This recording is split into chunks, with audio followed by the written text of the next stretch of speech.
Hi, I'm Adam. I'm recording this video on chesswithconnect.com, and today we're going to be discussing Rook endgames, where your opponent is up one pawn and their pawn is one square away from promoting. So notice in this endgame, the black's pawn is one square from promoting, however the rook is blocking the promotion square. So if black were able to safely move this rook, let's say rook d1, they would be threatening to promote on the next move. So far with white, the only thing we're doing to stop this plan is that if black moves their rook out from in front of the pawn, let's say rook b1, we can now freely capture this pawn with our rook. So because of this, for now, black's rook is stuck in front of this pawn. However, in this position, white actually only has one move to save the game. So here I invite you to pause the video for a moment and try to figure out what white's defensive plan is here.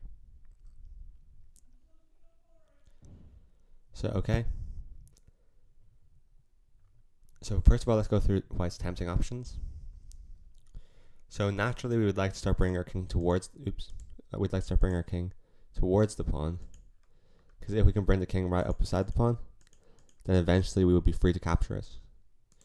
However, to move king to e2 actually fails very instructively in this position, because after king e2, black has a winning move here. So if you spot the idea rook h1, well done.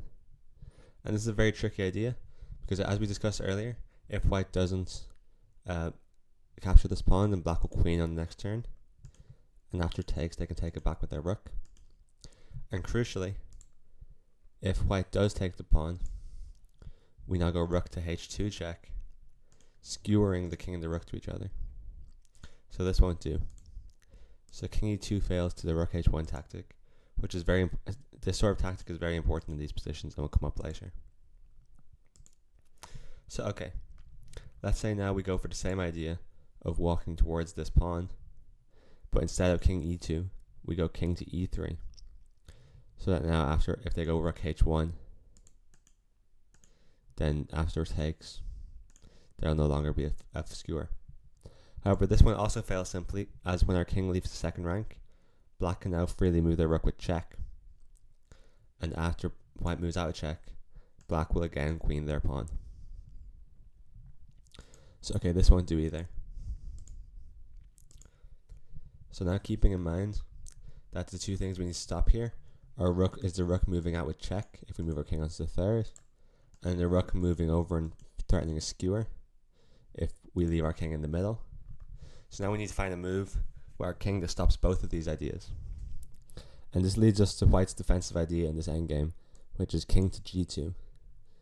As now the rook can no longer go to h1 and threaten a skewer because we just capture it. And also there's no square it can move to with the check other than rook g1, after which again we would just capture it. And our rook defends the queening square. So as long as our king is on either g2 or h2, then this rook will never get these skewer ideas. So the most important thing in these endgames is to keep your king on the g2 and h2 squares, and keep your rook behind the pawn. So now if black wants to win this endgame, their only productive idea is to bring their king towards the pawn, because let's say this king landed on the b2 square. Now because the king will be defending the pawn, the rook would no longer be stuck on a1, so they go like rook c1 and promote in the next turn. So black's natural winning idea is to try to run the king towards the pawn. So king f6. And here the king is still pretty far away, so we have nothing to worry about.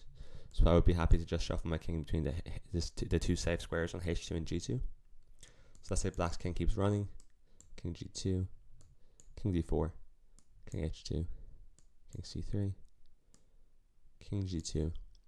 And now, after black's king defends the pawn, now if we shuffle our king again with king h2, black could simply play a move like rook b1, where we couldn't stop them from queening on the next turn.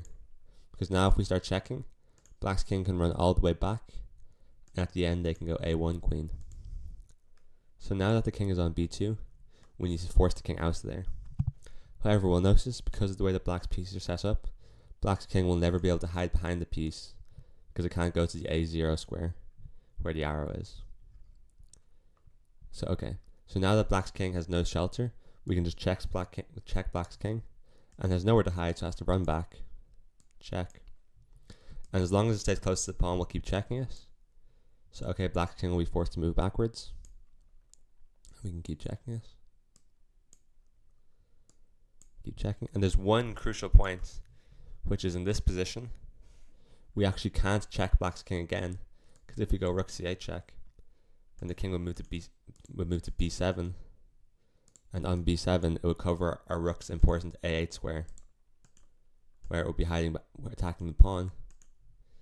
So we have to play a move like rook c2, which would fail very simply to rook h1 check, sacrificing the rook. But now black and queen on the next turn, because the rook isn't behind the pawn. So because of this, we have to be very careful not to let our opponent's king get to b7 when our rook isn't on a8. So in this position, instead of going check, we can just go rook to a8, getting back behind the pawn. So now after the rook sacrifice, we can simply capture on a2. And now in this position, if black goes king b7, we can just go rook a3, staying on the a file. And again, as long as our rook stays in the a file and our king stays between g2 and h2, this should be an easy draw. So now we'll have a quick look at two different examples of versions of this endgame. So I'll put the king here for argument's sake. So let's say I give black an extra pawn, and the g and h pawn are the same, so I'll just show you one of them. If the extra pawn is a g pawn, it's actually still a draw. And this is because a g pawn can't be used to force the king off of the g2 and h2 squares. So I'll show you what I mean by this. So let's say black goes king g5, and because black's king isn't towards the a pawn, we can just shuffle our king. Let's say they go g4, king h2, and g3. Now if we were to capture this pawn, black will get their old idea of going rook g1 check and promoting the pawn the next turn. So we'd have to go king g2. However, the king on g2 still does all of its useful functions. It stops rook h1 with the skewer. It's not in the third rank. And most importantly as well, it blocks the g pawn from pushing.